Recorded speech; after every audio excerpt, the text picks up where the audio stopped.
কাজী তোমরা সবাই কেমন আছো? তোমরা তো অবশ্যই বাসায় সবাই ভালো আছো।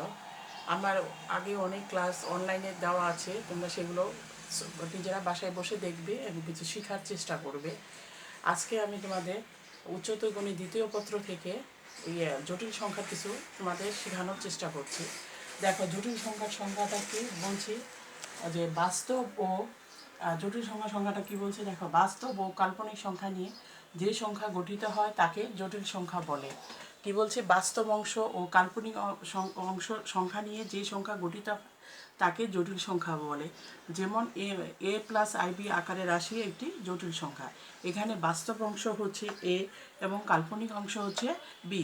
জটিল সংখ্যাকে সাধারণত কি জেড দ্বারা সূচিত করা হয়, অর্থাৎ জেড ইজিক্যাল টু আমরা বলতে পারি কি এ প্লাস আইবি। এখানে আই সমান হচ্ছে √1 যা কাল্পনিক। কাল্পনিক তাহলে জটিল সংখ্যাটা আমরা কি বলেছি, বাস্তব ও কাল্পনিক সংখ্যা নিয়ে যে সংখ্যা গঠিত হয় তাকে জটিল সংখ্যা বলে। এই জটিল সংখ্যা উদাহরণস্বরূপ আমরা বলতে পারি যে এ প্লাস আইবি আকারে একটা রাশি হচ্ছে জটিল রাশি, জটিল সংখ্যা। এখানে বাস্তব অংশ হচ্ছে এ এবং কাল্পনিক অংশ হচ্ছে কি বি। কাল্পনিক অংশ হচ্ছে পি। জটিল সংখ্যাকে সাধারণত জেড দ্বারা সূচিত করা হয়, অর্থাৎ জেড ইজিক্যাল টু আমরা বলতে পারি এ প্লাস আইবি। এখানে এ হচ্ছে বাস্তব অংশ এবং বি হচ্ছে কাল্পনিক অংশ, এবং আই সমান আমরা বলতে পারি √1 যা হচ্ছে কি কাল্পনিক। তাহলে জটিল সংখ্যাটা তো অবশ্যই তোমরা বুঝেছ। দেখো, জটিল সংখ্যা আমি আরও কিছু তোমাদের বোঝানোর চেষ্টা করছি। দেখো, জটিল সংখ্যার আমি পরে তোমাদের দেখাবো জটিল সংখ্যা এবং মডুলাস এবং আর্গুমেন্ট কিভাবে মানে নির্ণয় করতে হয়। তাহলে জটিল সংখ্যা আমরা দেখো, আমি পরে তোমাদের দেখাচ্ছি কি জটিল সংখ্যার মডুলাস ও আর্গুমেন্ট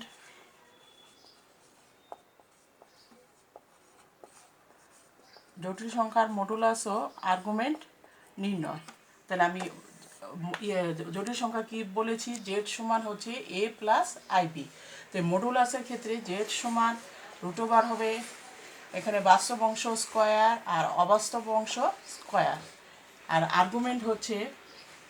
আর্গুমেন্টটা কি হবে, এটা হচ্ছে কি মডুলাস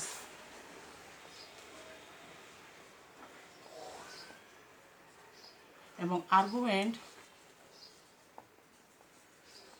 আর্গুমেন্ট হচ্ছে থিটা সমান tan−1 b/a। এই যে মডুলাসের সূত্র হচ্ছে মডুলাস অফ জেড সমান √1 এক্স বাস্তব অংশ স্কোয়ার আর হচ্ছে কি অবাস্তব অংশ স্কোয়ার। আর আর্গুমেন্ট থিটা সমান tan−1 b/, অবাস্তব অংশ নিচে হচ্ছে কি বাস্তব অংশ। দেখো, এইটার সাহায্যে আমি একটা অঙ্ক তোমাদের দেখাচ্ছি। 1 + i এর মডুলাস ও আর্গুমেন্ট নির্ণয়। তো মডুলাসের সূত্র কি বলেছি, তাহলে এখানে দেখো এটা হচ্ছে এত ইয়ে, তাহলে এখানে ধরি যদি আমি জেড সমান আমি লিখতে পারি কি 1 + i, তাহলে এটার কি বের করব মডুলাস।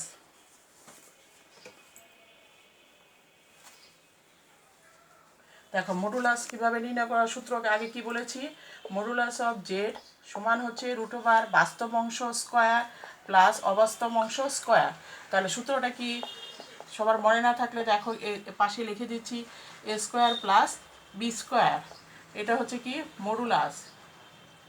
আর হচ্ছে কি আর আর্গুমেন্ট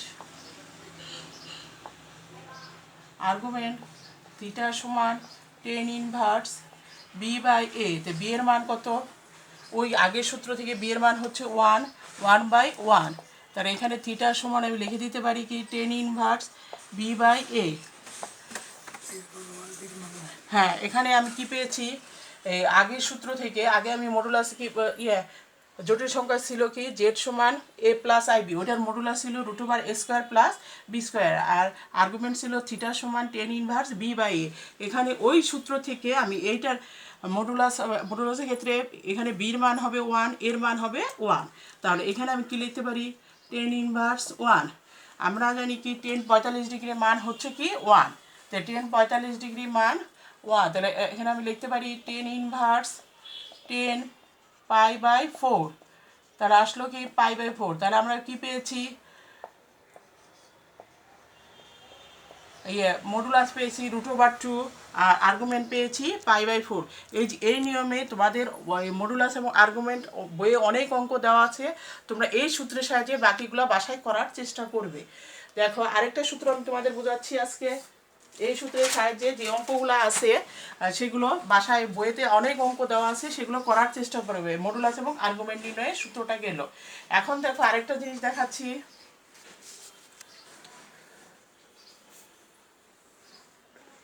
দেখো z = x প্লাস iy হলে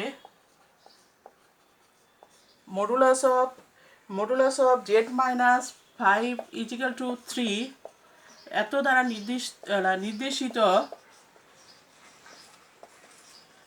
দ্বারা নির্দেশিত সঞ্চার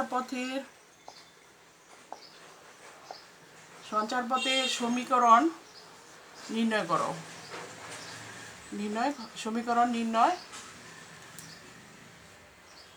তাহলে আমরা কি লিখেছি, জেড সমান কি লিখেছি, এক্স প্লাস iy হলে মডুলাস অফ z মাইনাস 5 = 3 দ্বারা নির্দিষ্ট সঞ্চার পথে সমীকরণ নির্ণয় করো। তাহলে কি আমি দেখো দেওয়া আছে কি, মডুলাস অফ z মাইনাস 5 = কি 3, কিন্তু আমাদের প্রশ্নে জেড এর মান দেওয়া আছে কি এক্স প্লাস iy। তাহলে লেখো এক্স প্লাস iy মাইনাস 5 সমান হচ্ছে 3। তাহলে এখানে আমি বাস্তব অংশ একসাথে করতেছি আর অবাস্তব অংশ আলাদা করলাম। তাহলে বাস্তব অংশ কি আই ছাড়া যেগুলো সেগুলো হচ্ছে কি বাস্তব অংশ, এবং আই সহ আয়ের সাথে সংযুক্ত যেগুলো সেগুলো হচ্ছে কি অবাস্তব অংশ। তাহলে দেখো তাই কি পেয়েছি, এক্স মাইনাস 5 প্লাস iy। তাহলে এক্স মাইনাস 5 মাইনাস iy, তাহলে আমি মডুলাসের সূত্র কি পেয়েছিলাম, বাস্তব অংশ স্কোয়ার আর হচ্ছে কি অবাস্তব অংশ স্কোয়ার। বাস্তব অংশ আমরা পাইছি কি x minus 5 whole square plus হচ্ছে কি ওয়াই স্কোয়ার সমান হচ্ছে 3। তাহলে বাস্তব অংশ হচ্ছে আমাদের পেয়েছি এক্স মাইনাস 5, অবাস্তব অংশ হচ্ছে ওয়াই। তাহলে √x minus 5 whole square plus y square. উভয় পাশে যদি আমি বর্গ করি তাহলে কি আসতেছে, এক্স মাইনাস 5 হোল স্কোয়ার সমান ওয়াই স্কোয়ার সমান 3 স্কোয়ার বর্গ করে। তাহলে এখানে দেখো এটা কিন্তু একটা সঞ্চার পথের সমীকরণ, x minus 5 whole square plus y square সমান 3 স্কোয়ার। তাহলে এটাকে আমি একটা বলতে পারি কি এটি একটা বৃত্তের সমীকরণ। কারণ এখানে বৃত্তের সমীকরণের সূত্র তোমাদের মনে আছে কিনা আমি সাইডে লিখে দিচ্ছি, যে এইচকে ব্যাসার্ধ বিশিষ্ট বৃত্তের সমীকরণের ক্ষেত্রে সূত্র কি x minus h whole square y minus k whole square সমান আর স্কোয়ার, যদি আর ব্যাসার্ধ হয়। কেন্দ্র যদি এইচকে হয় আর ব্যাসার্ধ যদি আর হয়, তাহলে আমরা বলতে পারি কি বৃত্তের সমীকরণ হচ্ছে x minus h whole square plus y minus k whole square সমান হচ্ছে আর স্কোয়ার। এই সূত্রের সাপেক্ষে আমরা এটা বলতে পারি কি এটা একটা বৃত্তের সমীকরণ, যা একটি বৃত্তের সমীকরণ এবং কেন্দ্র পেয়েছে কি এই সূত্রের সাথে যদি আমি তুলনা করি, কেন্দ্র হচ্ছে এক্স এর মান, এইচ এর মান হচ্ছে 5 আর কে এর মান হচ্ছে 0, আর ব্যাসার্ধ হচ্ছে কত, ব্যাসার্ধ 3। তাই দেখো এই যে একটা সঞ্চারপথের সমীকরণ, এটা কি আসলো, একটা বৃত্তের সমীকরণ, এর কেন্দ্র হচ্ছে 5 0 এবং ব্যাসার্ধ হচ্ছে 3। তাহলে এই নিয়মের অঙ্ক বইয়ে আরও আছে, তোমরা নিজেরা আরও করার চেষ্টা করবে। দেখো আমি একটা লিখে দিই, এইভাবে তোমরা নিজেরা বাসায় করবে। জেড = এক্স প্লাস iy হলে জেড মাইনাস 2 সমান 3 দ্বারা নির্দেশিত সঞ্চার পথের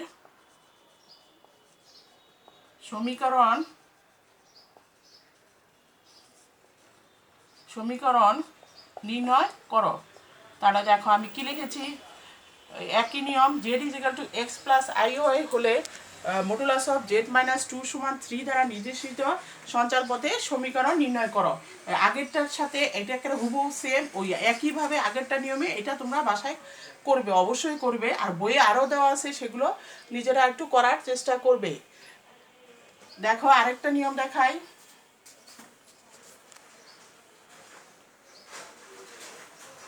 আরেকটা নিয়ম দেখো কি, √3 এক্স প্লাস আই ওয়াই হলে এক্স প্লাস আই ওয়াই সমান এ প্লাস আই বি হলে প্রমাণ করো যে x by a plus y by b সমান হচ্ছে 4 × a² কি b²। এখানে কি আছে, এক্স প্লাস আই ওয়াই সমান এ প্লাস আই বি হলে প্রমাণ করো যে x by a plus y by b সমান 4 × a² b²। তা দেখো এটা কিভাবে করা যায়। দেওয়া আছে কি এক্স প্লাস আই ওয়াই সমান হচ্ছে কি এ প্লাস আই বি। তাহলে এটাকে আমি কি লিখতে পারি, x plus i y power হচ্ছে কি 1/3 সমান এ প্লাস আই বি। তাহলে এক্স প্লাস আই ওয়াই সমান a plus i b whole cube, উভয় পাশে কি ঘন করে। তাহলে এখন কি আসতেছে, তাহলে এক্স প্লাস আই ওয়াই সমান হচ্ছে a³ plus 3a² into i b plus 3a into i b square plus i b whole cube.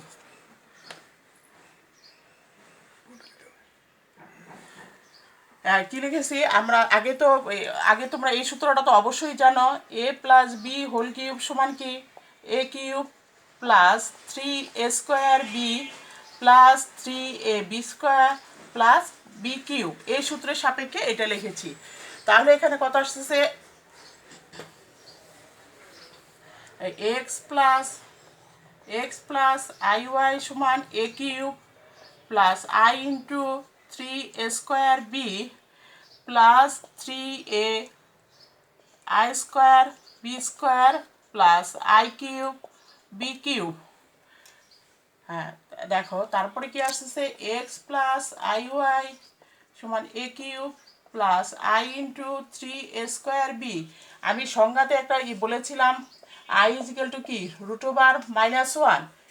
তাহলে এখান থেকে আমি যদি বর্গ করি তাহলে i² সমান আমি লিখতে পারি কি -1। তাহলে এখানে আসতেছে কি, এখানে যেহেতু i² আছে তো i² এর মান হচ্ছে কি -1। তো 3ab² মাইনাস আই b³ এখানে যদি কিউব আছে i² এর মান -1 বসানো হয়েছে। তো x plus i y a³ minus 3ab² plus i into 3a² b minus হচ্ছে কি b³ কি করেছি, বাস্তব অংশটা একসাথে করেছি, অবাস্তব অংশটা আমি একসাথে করেছি। এখন আমি লিখতে পারি কি, উভয় পক্ষ থেকে বাস্তব ও অবাস্তব অংশ পৃথক করে পাই, উভয় পক্ষ থেকে বাস্তব ও অবাস্তব অংশ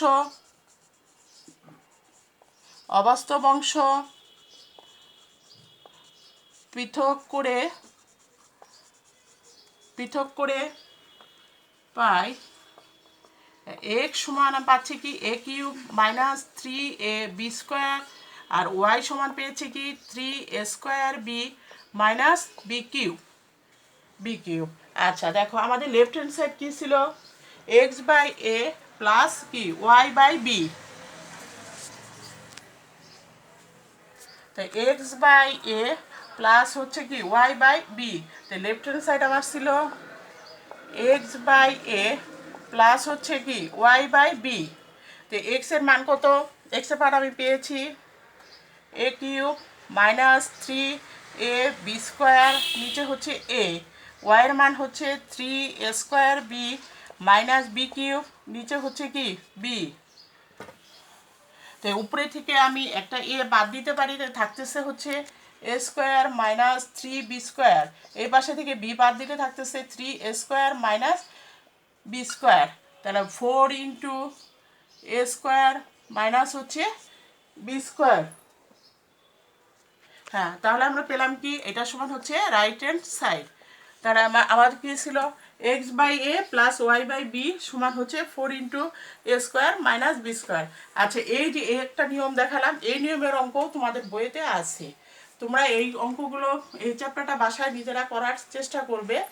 আর আর যে আরও আগে আমার অনেক ক্লাস তোমার ইউটিউবে দেওয়া আছে, তোমরা নিজেরা ওগুলো দেখে নিজেরা কিছু শেখার চেষ্টা করবে। তোমাদের সবাইকে ধন্যবাদ।